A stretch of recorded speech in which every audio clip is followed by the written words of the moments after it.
All right. Hi, guys. All right, let me know if you can see me.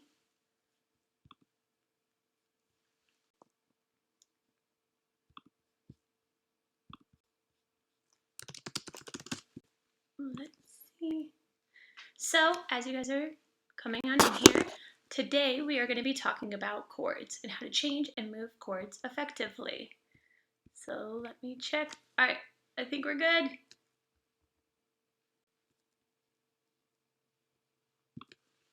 So, all right, and as we're going, remember, ask questions. I'll answer a lot of questions at the end, but I'll be answering them throughout too. So questions on this subject, any other questions, we can talk about at the end. But how to change chords. So, chords are cool.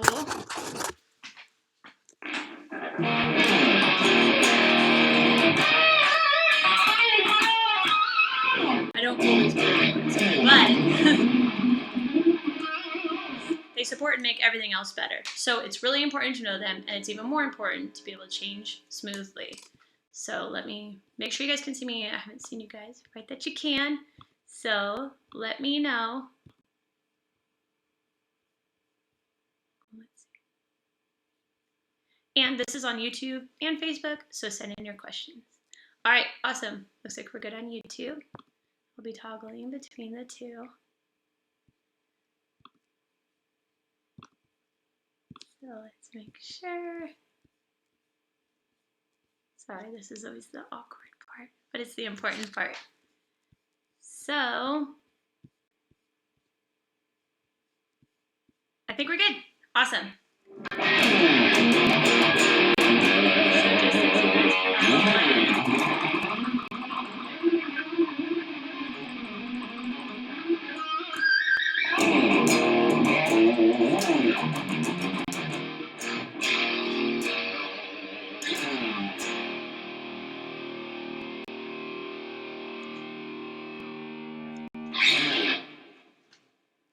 Oh, cool. You can't see it that well. I know. It is an ongoing challenge for me to make sure you can see everything. So let's see. Maybe if I sit a little higher.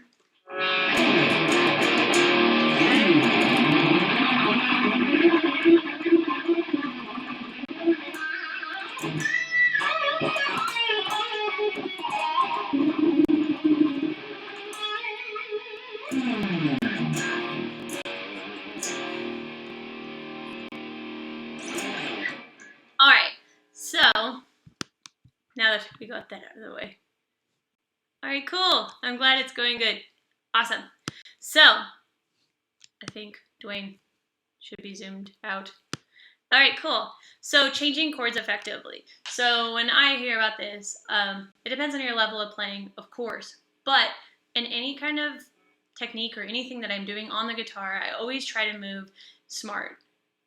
So when I say that, it's like, not that anything is not smart, but what I'm doing is I'm trying to always think ahead and think of how to relate things and think of how to do as little movement as possible. That would be the biggest thing that I would take away from today, is as little movement as possible. So thinking ahead, if you're playing a G chord, I always like to do the 4-finger G, because then I have my ring finger here and I can just keep it down for D, or when you do these E minor 7 or C add 9, it's all there. So it makes it a lot easier.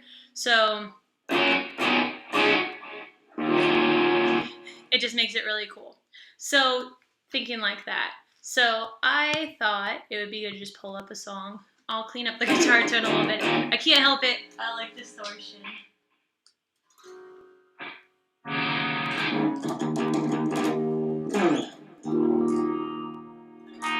That's a little there.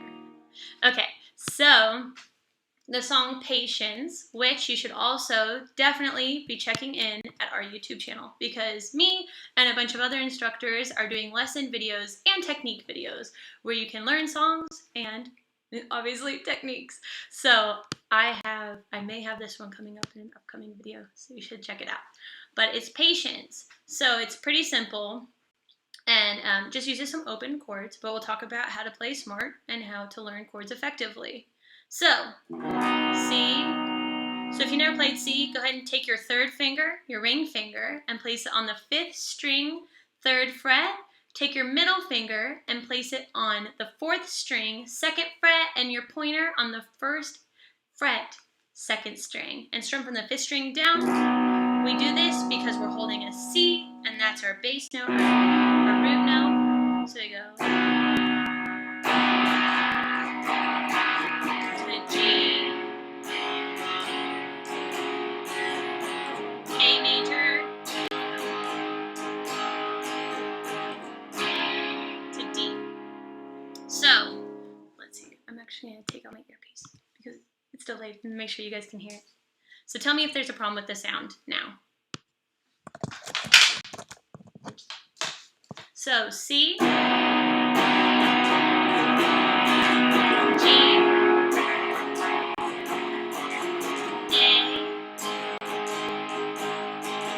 D. And so what I'm doing is, let's make sure you can all see. Cool. I switched from C major, which we went over. Oh, you can't see my hand. Let's see. There we go. C major. So I went C to G to an A major, and then D major.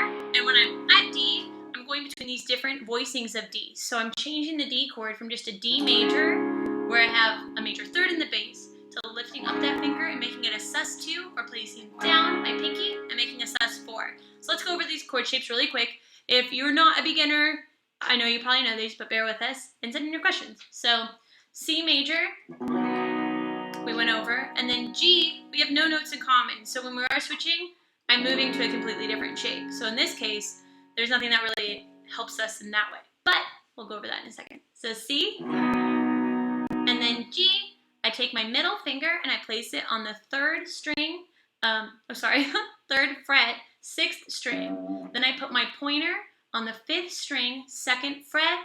I put my pinky on the 1st string, 3rd fret, and my ring finger on the 2nd string, 3rd fret. And I strum all of the strings because I'm holding down a G. So down, down, down, up, up, down, down, up, G. Down, down, up, down, down, up, to an A, which I think this is the chord that really makes it stand out because it sounds unexpected to me. So we take these 3 fingers and we place them all inside the 2nd fret, 4th, 3rd, and 2nd string, and strum down, down, down, up, down, up, down, up, to our D.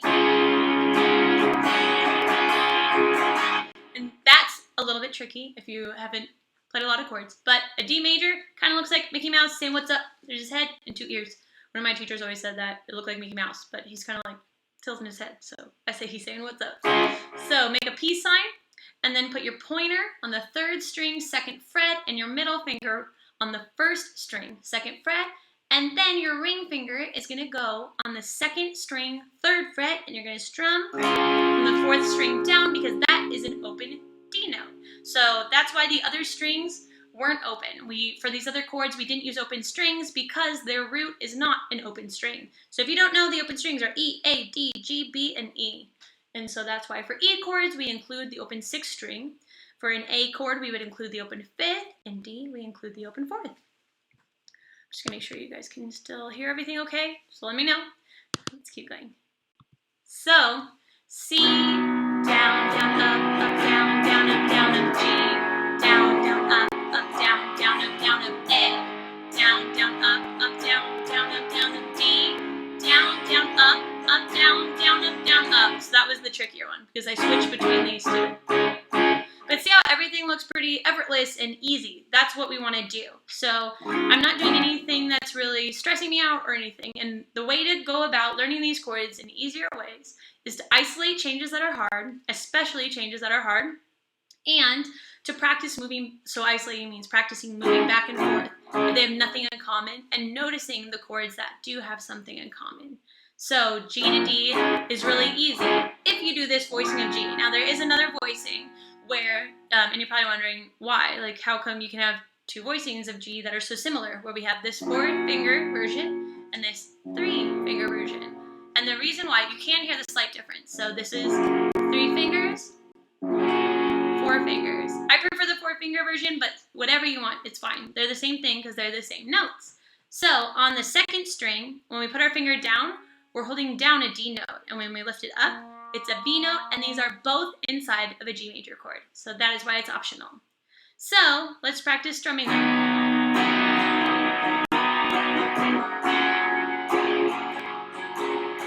Now it's easy because we had that 3rd finger or ring finger in common.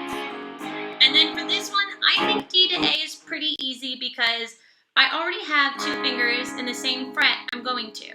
So all that I do is take those 2 fingers and I squish them closer together, and then I tuck my 3rd finger right under, so my ring finger right under, and I put them all inside the 2nd fret. And that's kind of easy, right? So I always say in the air. You're not technically in the air, I suppose, but I say moving in the air to where you want to be next. So in this case, it's D, and then I want to be at A. So while I'm changing, I'm also scrunching those fingers together and getting ready for that chord. So I went from here to scrunching them together and playing A. And then from A, we went from A to D, so the opposite, but the same thing. So A, moving them down and apart, and then moving out that ring finger. So like this. See how I'm moving while I'm doing it? That's what we want to be doing. So I'm not waiting till the last minute. I'm using all my time. And if you're newer at this and it's harder for you to change faster or quickly, the guitar actually sounds really good open. So when you're strumming, to have an open sounds fine. So it's more important to get there on beat 1 than it is to just be there all the way till the end. So that helps a lot. Check in on you guys, make sure it's all good. Awesome. Dude, blues. Blues is cool. We can make that happen. Avenged Sevenfold, maybe not for our chord lesson, but I mean, you could.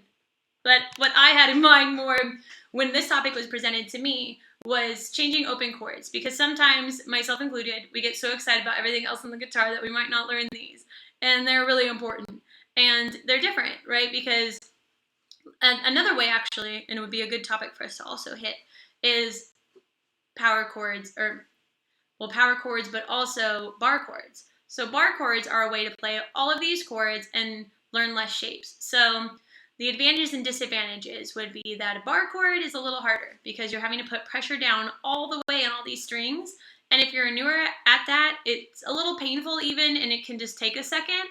But the benefit is that you have one shape for all major chords, one shape for all minor chords, one shape for your 7s, major 7s, dominant, everything. So that's really cool, because when you're sight reading or you're reading a chart or accompanying someone, it's really easy to know where to go and how to find different ways to play things or play them, effectively. So saying, okay, well, I know that I have an A here, but I also have an A here. And if I want to go higher or I want to play different voicings of that, I can, do like a reggae voicing of it, or I can, and for the studio, like layering things. A lot of times, some of your favorite recordings might have one guitar doing a bar, one doing an open, one doing a higher voicing, or, just being able to move them around. So it just kind of helps a lot, because all of a sudden you're seeing the guitar in different ways, and depending on what your next move is, you might be way closer to a different chord by just using a different voicing. So we'll go over our chord progression really quick. I always hate singing this one just because when he does go to that A, it is so weird for me vocally. I don't know why. Let's see.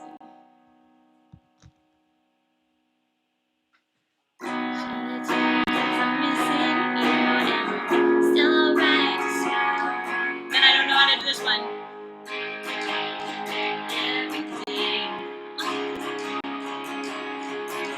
And then, was it some when I wasn't sure, but you set my mind at ease.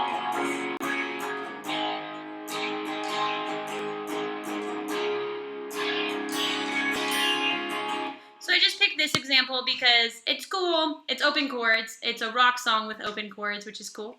And I wanted you guys to see that. So I'm going from C to G, nothing in common. So this is one of those groupings that I would say isolate if you haven't done this a lot. So going C, and then I'm going with pushing my ring finger down while putting my pinky down.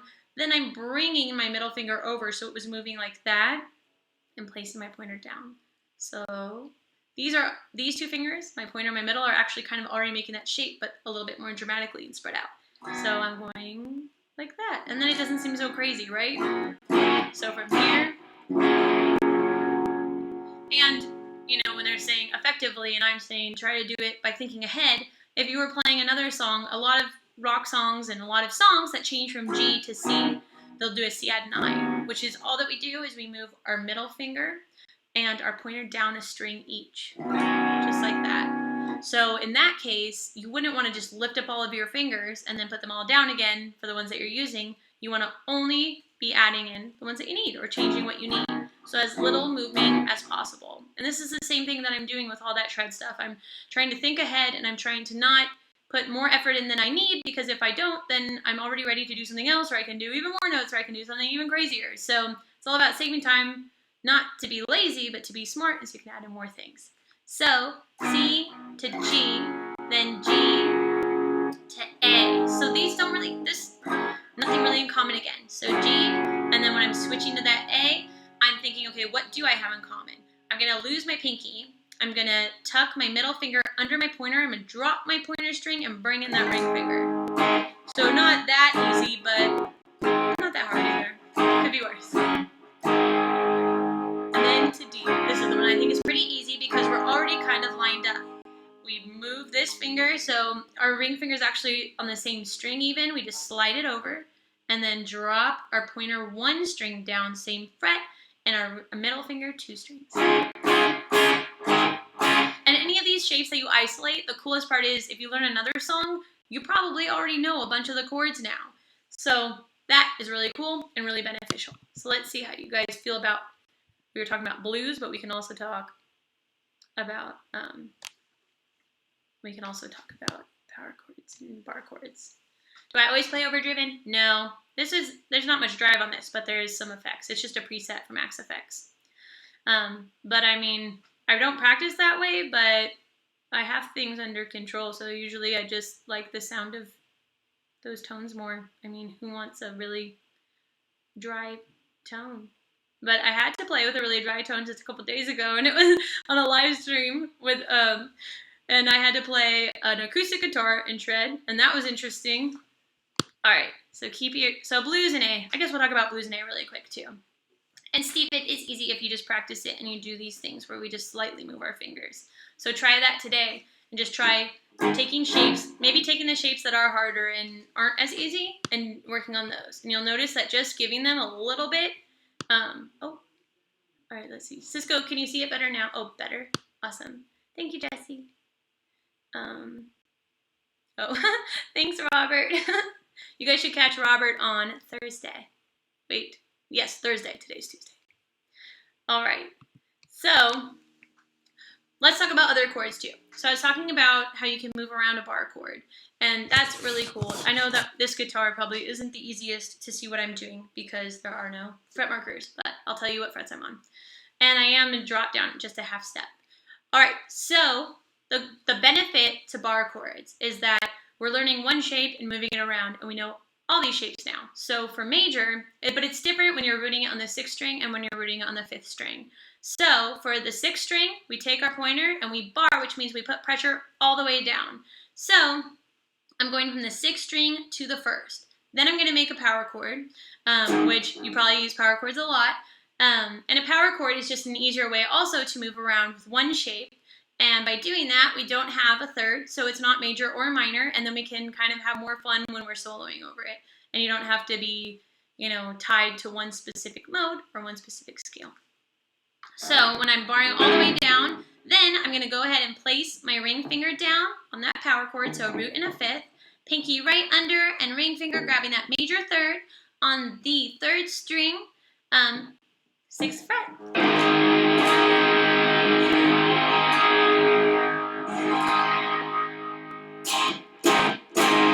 So the benefit to this is now if I moved it up one half step, A sharp, B major, C major, C sharp major, D major, D sharp major, and E major.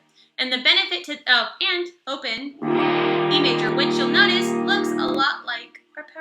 our bar chord shapes are, without our pointer finger barring. So if you don't know that much about notes too, you do kind of need to know them, especially on the 6th and 5th string, to use this effectively. So it's pretty easy. Music theory, the alphabet is A, B, C, D, E, F, and G, and then it repeats. And in between all of these notes, there are sharps and flats, except, and you'll see this when you look at a piano, there's 2 spots missing a black key, and they're natural half steps, and that's B and C and E and F. So it's much easier to see laid out on the piano because it's literally black and white, and the black keys are sharps and flats, and the white keys are just regular notes. But on the guitar, it's pretty simple too. So this is always the weirdest part, sorry. So on my 1st fret, or my open string, I should say, we have E, F on the 1st fret, 6th string, F sharp or G flat, G, G sharp or A flat, A sharp or B flat, B, C, that's our natural half step again, C sharp or D flat, D, D sharp or E flat, and then we repeat everything at 12. So you can kind of see there at 12. So, right, just moving up like that, and now I can do that by moving up my shape. You can do the same thing with scales when you know something's in A, then you're going to go to your 5th fret. When you know it's in B, when you know it's in C. And if you want to sound higher, you jump up the octave. So this would be E. Then you'd say, okay, F sharp, up 1. And then up again. And you can move up that way. So knowing your notes is insanely helpful. But back to our chords. We had our open E major, and now you can just move really easily. And if you know them on the 5th string, the reason why that helps too is because then when you're getting into like more in-depth chord progressions that are moving around, you'll start to see that they're moving maybe in a box, whereas before you might be playing all these open chords or you might be jumping around a lot. But if you know them, you can play them effectively, and you can kind of relate things to themselves and be around maybe the scale that you want to go and solo in. So you're doing this by not wasting much time. I think it helps a lot. I know it helps a lot, so you should definitely do it. And then when we do our minor shape, it's very simple. All we do is we move from going like this to lifting up that middle finger. And you'll hear a really big dramatic difference. That's major, happy, minor, kind of sad, or metal, whatever you want to call it. So now that I know my minor shape, I can do the same thing. Just move it along. So A sharp, B, C, C sharp, and it just makes it really easy. Whereas it's not that these open chords aren't easy, but they're all different shapes, so you're constantly learning different shapes. So you might be going A minor, right? You're moving around a lot more. I taught a song today that was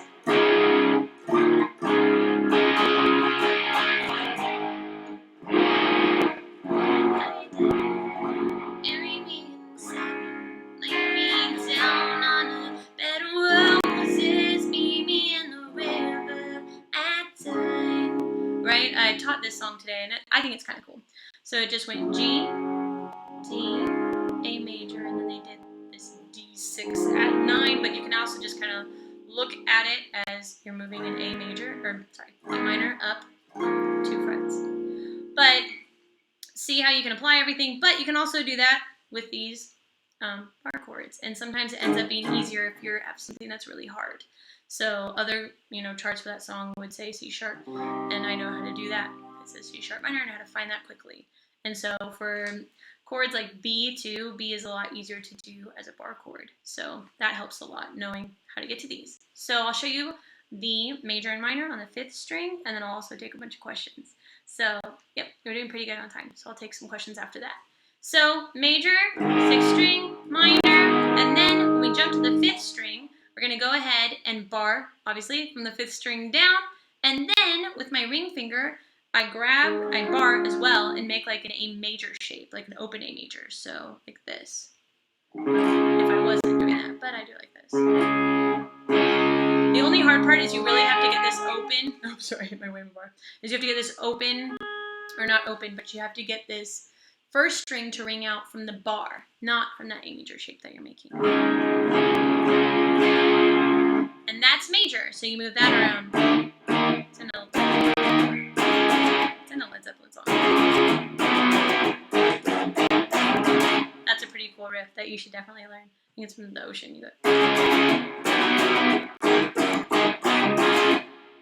Right, so all I'm doing is moving from the 5th fret, so D major, C, and then I go open A major, but I'm using one finger to bar it. You can do either one, but this is a lot easier because we're going to reach that G note on the 6th string, which is really common and it's kind of wrong, and then I slide back from C to D. So I go, and I think it goes something like that. But that's a really good riff to learn too, because now you're moving around these shapes, and that one's a little bit harder since we have to kind of lift up that 3rd finger. For minor, it looks just like the major shape on the 6th string. So from here to there, but everything moved down a string. So I'll show you really quick. Go ahead and bar from the 5th string down. I'm on the 5th fret.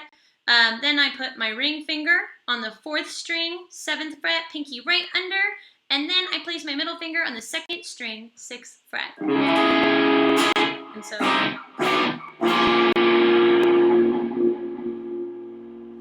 and that's really helpful because if we get a song that moves around, like I was saying, in a box where it's going like, then all of a sudden you're moving way easier than maybe these open chords and mixing them. So, and it gives a different sound. It gives a fuller sound sometimes. So like these E chords sound really heavy with that open E and A's and D's, but sometimes it just sounds good also to have that low string in there. So I'm going to go ahead and switch. Let's see. Oh, stream home plays. I do have a schedule. So I'm on every Tuesdays and Robert is on every Thursday. I think next week we're switched though. So I'm Thursday.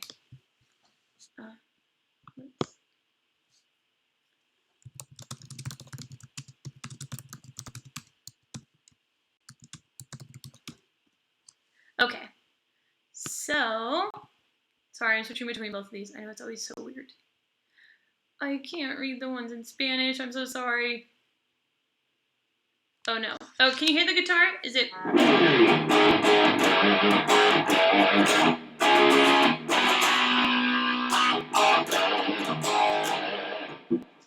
know if you can hear it all right now.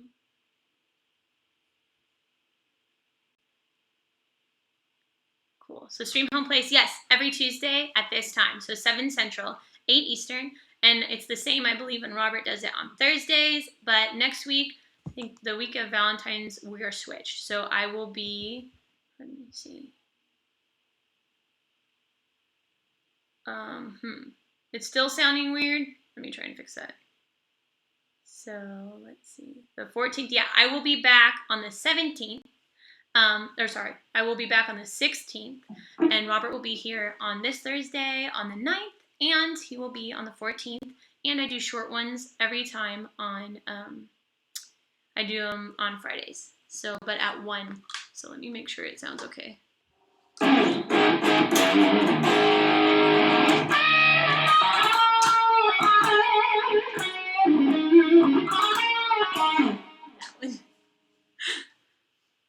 Sorry, my fiance helped me get a charger. All right, so I'll change the tone if it still sounds weird.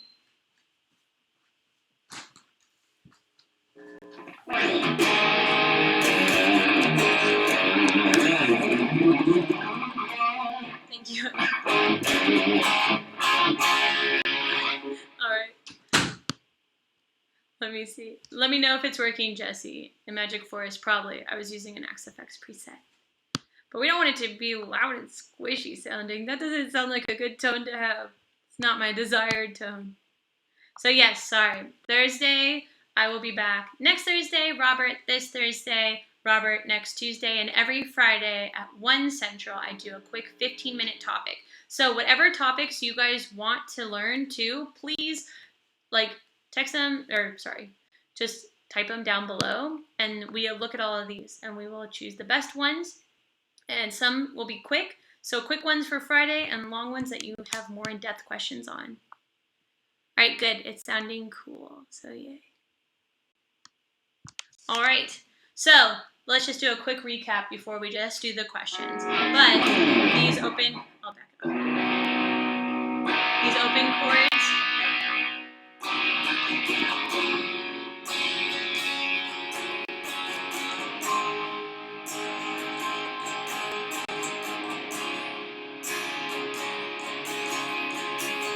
Is just thinking ahead and trying to make these transitions as easy as possible. Same thing we've talked about in the shred stuff. It's just that's what's really going to bring you to the next level, is thinking ahead and playing and practicing smart. So little effort. And you don't, someone was saying that it looks easy when you're doing it, and it wasn't, it definitely was not always at all. So it's really important to put that practice in and learn the easy tricks, like what fingers are in common, etc., and how to really move along. And then, you know, learning your bar chord, so learning how to move that major shape everywhere. Then, major on the 5th string, so minor on the 6th, and then minor on the 5th. So, trying to relate those. And I would say definitely learn the notes. Like, seriously, you know the open strings, of course. You probably do, because if you ever tune your guitar, which if you're not tuning your guitar, then that's an even bigger problem. But knowing the open strings and then knowing just that little bit of theory really helps you get all along the neck, right? Just by going, okay, this is the E string, so I'm going to move along the E string, and I know that my natural half steps are E and F and B and C. So E, F, whole step to G, whole step to A, whole step to B, half step to C, whole step to D, whole step to E. Then apply that on the next string. If it's A to B is A. You can fill it in below if you know it. Is it a whole step or a half step? It's a whole step. So 2nd fret, and then B to C is a half, so right next to it. So on the 3rd fret, jump up a whole step to D, and see how I can apply that to every string. And you know you're right if when you get to the 12th fret, you're at your open string, because that's where the guitar repeats. So that's why people want, or not everybody, but that's why a lot of shred people always want like 24 frets, because they have 2 complete octaves of the guitar. So that being applied to, you can always take things and play things that you know up a half step or up an octave too.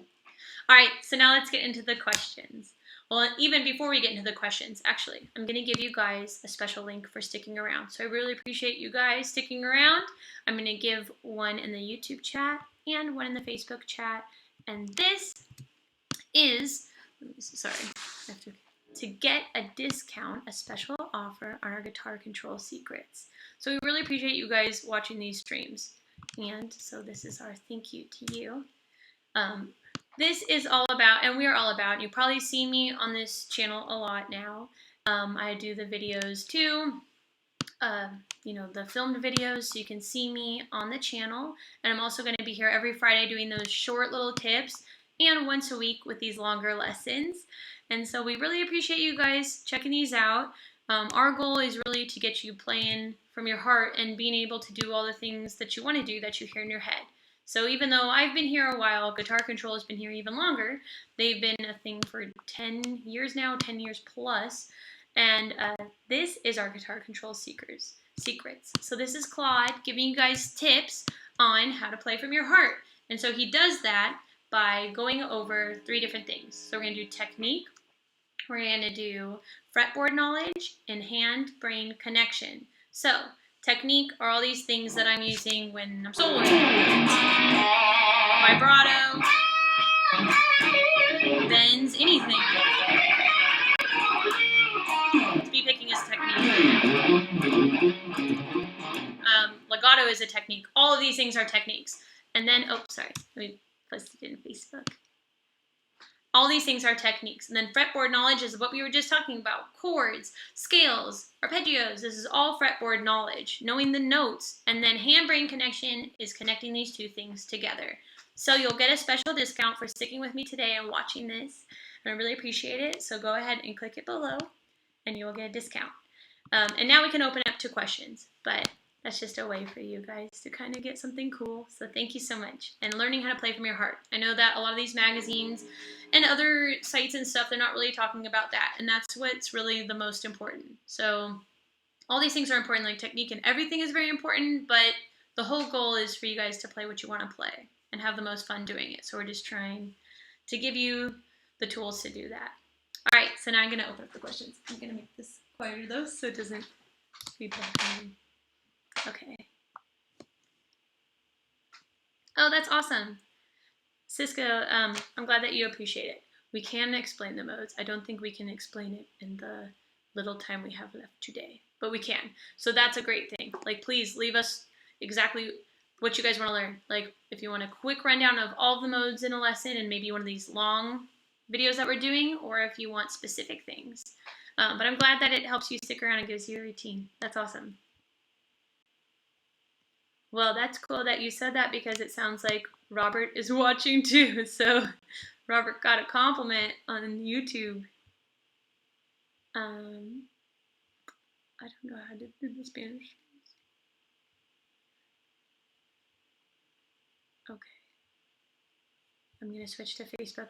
I was checking YouTube. Okay. Let's see if I can see you guys better through my phone, actually. There's always delay on your questions.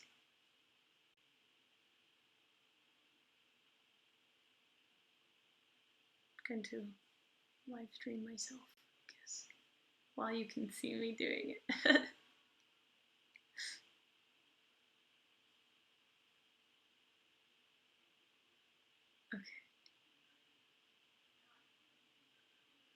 Okay.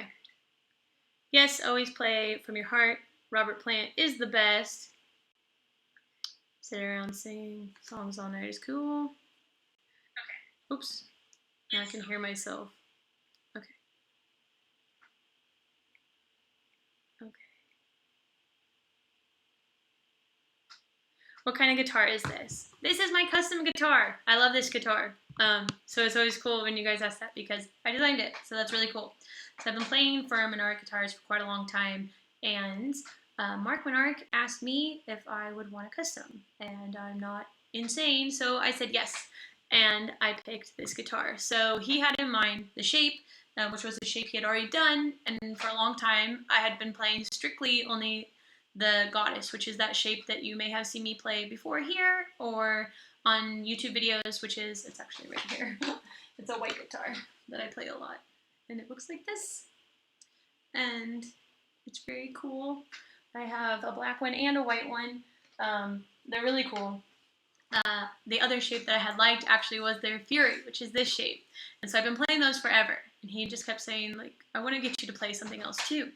And then he brought up this guitar and said I could do whatever I wanted to it, as long as I kept the shape mostly the same. I have a different headstock that I picked out. Oops. And I kind of did the same dimensions as Chris Broderick. I studied with him for a while, and if you've ever researched anything about him or met him, he's very, very intelligent.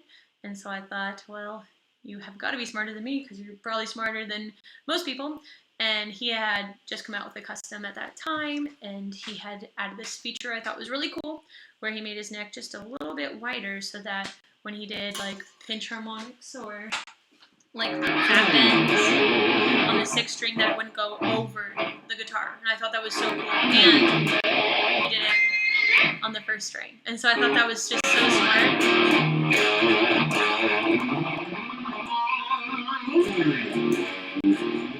I just thought it was cool, and I wanted to have that too. And I got a thinner neck than they normally do because I like shred stuff, and that's what I wanted. And the coolest thing I thought of was this lace. So this is actually a real piece of lace on top of a gold finish, and then it's got a clear finish on all of it. So that was awesome. And I have DiMarzios, which is cool. I have a PAF Pro and a deactivator. Because I like Paul Gilbert and John Petrucci, because I'm also not a crazy person. So, let's see. But it plays awesome. All of them do. This is my favorite guitar. I also have a really, really cool ESP guitar that they just gave me, though. So, I don't know what my favorite is anymore, but it's really, really cool. It's a sparkly guitar. You may have seen that one, too. is completing my very, very girly custom guitar collection. Well, that one's not my custom, but it is a special custom one. I do like Led Zeppelin. They are awesome. And if you like Led Zeppelin, you should check out The Rival Sons. We're really good friends with a couple of them, and they are really awesome. And they sound a lot like, well, they don't sound a lot like them in a way like that you wouldn't want to be compared to them. They just have that very cool vibe that I think you'll like. Thanks, Chuck. That's funny. Chuck said I'm an animal, which is funny. Okay. Sorry, guys, just making sure I have everything. I'm going to switch back to YouTube. How did I start shredding, and how can you shred? Jesse already beat me to it. You can watch my video on 5 speed picking tips. This is one of the first videos I got to do for guitar control, and I was so excited about it. I did this when we lived in California, and I've been asked about speed picking for a long time because it's something that I really like to do, and it's something that it's like more natural for me than most things, which is weird, I guess, but it's kind of normal for me. But I also put a lot of work into it, so I don't know if that's really fair. I think it's because I went psycho and really practiced hard on it for a long time that now it's something natural for me. So I do have a video with guitar control. That's my 5 tips for speed picking. And I've done a couple of things. The more you guys ask about it, the more topics they give me about it, so which is really cool. So I've done a few of those on these quick lessons. But to shred, what got me into shredding was I just really liked the challenge of it. And I mean, the more I got into it and the more I just had so much fun learning these things that I never thought I would be able to do. And I got inspired by other players because, you know, you start hearing all these people and you discover Steve Vai and Paul Gilbert and you're like, how is that even real? And then when you start to get these techniques and learn these, like you get your own little bag of tricks to pull from and you start to go, okay, I really like how Steve Vai does that, so I'm going to try to learn that. And even no matter how hard you try to learn that, you're not going to sound just like him. Which is also good because he already exists, but he's also just really, really good. But the more you pick from different players that you really like and have all these really good things, like you might like this one thing that Randy Rhoads does, and you like this Steve Vai thing, and you mix it with this Paul Gilbert thing, you create an entire new guitar player and a new sound. And then you add in whatever you want. But how I got into it was when I was in high school, all the kids liked metal. And my dad, wanted to be a singer only. I just wanted to write songs and sing. I had no desire to play guitar. And my dad suggested I learn a couple chords, and then I quit everything pretty much like right away. I think I threw like a fit about going to my first guitar lesson, and then I quit everything that I was doing. And I didn't even sing for a really long time, not until like fairly recently. But I just, you know, my dad got me into all these blues bands and blues music in general, and I just loved it. And it depended on what I liked at the time too. But then, I got into Zeppelin and Cream and Hendrix, and then all the kids liked metal, and they showed me like Chords and some other bands. And I just thought, these are such crazy sounds that I never even thought about. And so I loved pinch harmonics. I loved Zakk Wylde's playing, and then I got into all the shred guys playing styles, and I liked Steve Vai and Paul Gilbert. And that was really cool. And I just really liked the challenge and like Jason Becker, oh my gosh, sometimes you try to learn some of these things and it seems totally impossible, and Eddie Van Halen, and then you do. And in that process, you probably create a bunch of other things while messing up, trying to learn their things. But you can get into it by trying to do slow stuff and then building up. But definitely check out that video. Oh, thanks, Jesse. Jesse said it helped a lot. That video, it's just completely focused on that. So I'll give you 5 tips. But if I'm going to give you one really quick, just because you asked, I would say playing slow actually to play fast. So learning what you're actually playing and then playing it slow. If you don't have a ton of patience and you don't want to do the thing that I did where I had a metronome and I went 5 minutes at a time, then bumped it up, then rested 5 minutes, then bumped it up 5 beats, and then same thing over and over and over and over, like a psycho from like 100 to 200, I would say. And I only did it for a couple weeks, but I would say testing yourself and going, okay.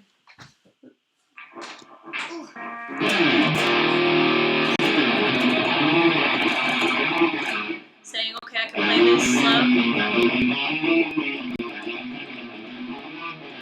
Saying, can I play this fast?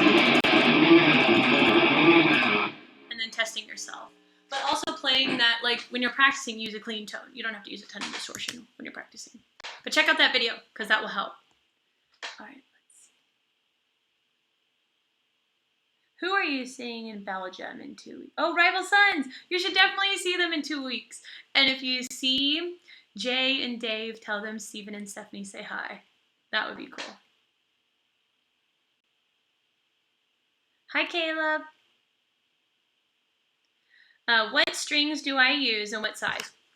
Right now, I'm using GHS. Oh, no, wait. I'm not. I have GHS on a different guitar. I'm using Dunlop, and I'm using 10s. And they're cool. I just put them on a couple days ago. I like them a lot.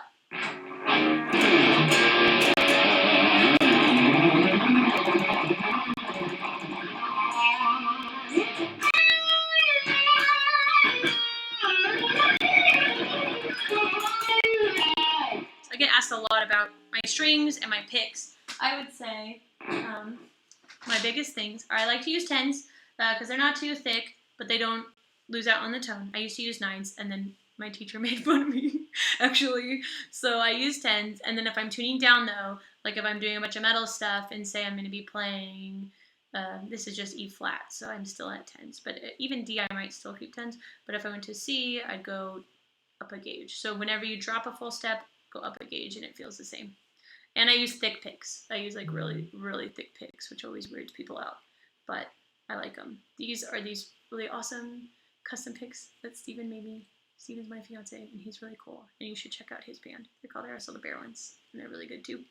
But he made me these kind of funny picks that say Giggle Metal.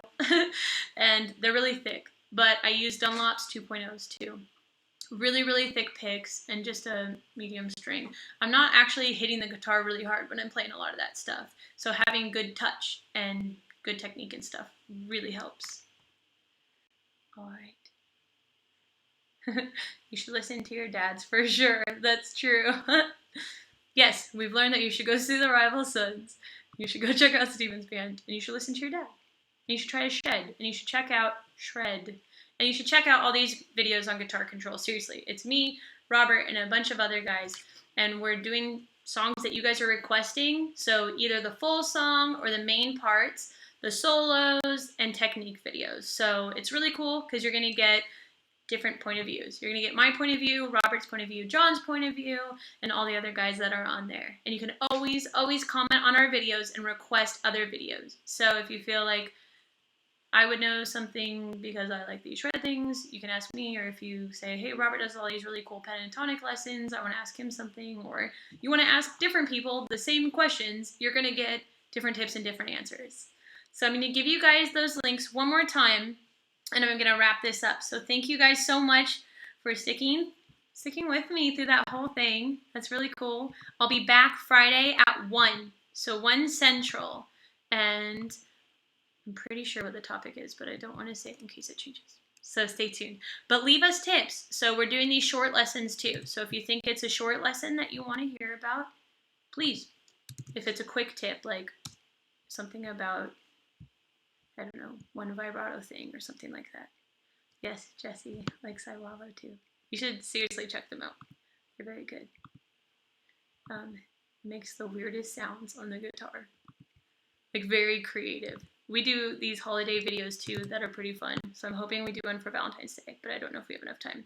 But we'll cover songs and make them metal. We usually do a Halloween one. We did a Christmas one called Jingle Shred. And we do metal things, and he does weirder things than me. Okay, thank you guys. Check these out. You'll get your discount. And I will, yes, hammer-ons and pull-offs on Friday the 13th, which is a scary day. So hopefully we're lucky and everything is cool. But stick around. So we will do hammer-ons and pull-offs, but it's a quick lesson. So if you want a bigger lesson on that, let me know. But tune in for a quick tip at 1. All right.